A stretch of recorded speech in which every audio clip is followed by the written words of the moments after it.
Mais c'est que nous avons montré même quand la peau verte, et puis arrive à maturité. Donc quand nous récoltons, nous passons par une branche, parce qu'il y a une perception dans le public à Maurice qui les chi rapporte en l'année il n'est pas rapporté, il y a une biennial barrier. Il n'est pas vrai, c'est une poor management practice. Quand nous cassons une branche, une grosse branche comme ça, donc quand nous récoltons, nous cassons une grosse branche, et quand il rebourgeonne l'année suivante, il n'est pas pour fleurir.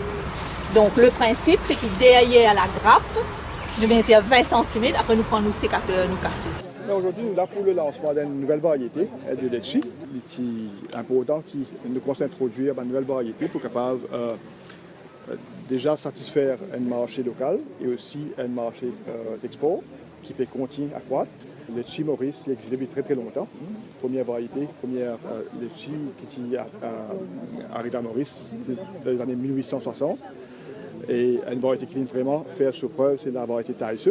Et aujourd'hui, après un essai qui vient faire par Farid, donc sur 12 variétés que je viens d'essayer, et une variété qui fait très prometteur.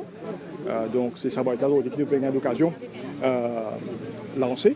Les bons chiffres qui viennent démontrer là en termes de sucrose content, sur maturité, sur adaptation avec le climat local, il est très prometteur. Comment le technicien veut dire ici, c'est qu'il faut aussi une variété qui est très appréciée par le marché d'exportation. Donc il y a une question maintenant, petit à petit, aussi les Mauriciens prennent goût à ça, pour capable de trouver rapidement sur un verger et aussi dans un arrière-cour. Nous avons fait un exportateur qui est à Maurice, nous avons presque 24 000 arbres fruitiers dans un arrière-cour. Donc nous exportons autour de 300 tonnes annuellement. En Europe principalement, mais il y a aussi dans des pays comme la Russie, comme Dubaï, M. Soldier au Canada aussi, qu'on a exporté. Donc il y a un potentiel extraordinaire. Bon, il y a une question maintenant, la manière aussi dont nous faisons la plantation. Hein. Ce qui me comprend là, il y a un certain nombre de provinces qui pour mettre à disposition. Bien sûr, nous va venir la quantité suffisante pour trouver ça c'est un volume conséquent sur le marché l'année prochaine, mais d'ici quelques temps, il faut penser nous pour trouver. Nous faisons demande qui, petit à petit, un verger commence à planter sa nouvelle variété pour qu'il nous trouve sa variété là sur le marché rapidement. On est conscient du problème, c'est pour ça que l'année dernière, nous avons pris une décision pour contrôler la population. Et donc, nous faisons un exercice de l'abattage et ça fait, bien sûr, comme on a annoncé, nous abattre autour de 30 000 chauves-souris l'année dernière et nous prenons aussi un engagement pour faire un exercice de comptage. Bien sûr, on connaît qu'il y a beaucoup de outcry de la part de pas mal d'organisations qui militent pour la conservation, la préservation de cette espèce-là. Quand nous regarde dans les derniers 15 ans, pas fini aucun grand cyclone et qui fait que la population des chauves-souris continue grossir. Qui fait qu'il y a un moment quand il est vraiment mis en nuisance. Alors c'est un problème réel qui nous devons faire face et c'est pour ça que l'année dernière, moi je prends une décision pour contrôler la population.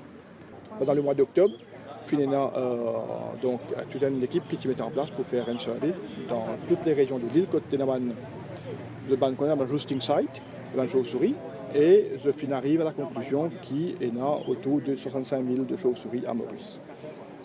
Alors, moi, j'ai un rapport la semaine dernière pour demander le nom. Et moi, finalement aussi, mais moi, bien connais maintenant quelle est la population minimum qui nous a là pour que l'espèce de chauve-souris qui est à Maurice n'est pas en danger. Alors, là, mon compte, quand même, cette semaine-ci, je joins un peu de technicien du ministère pour donner la marche à suivre par rapport à ce problème qui est là. Et nous, quand il y a un nouvel exercice d'abattage, n'est pas écarté? À ce stade, non, rien n'est écarté. Moi, je peux évaluer la situation. Je comprends très bien le souci des planteurs.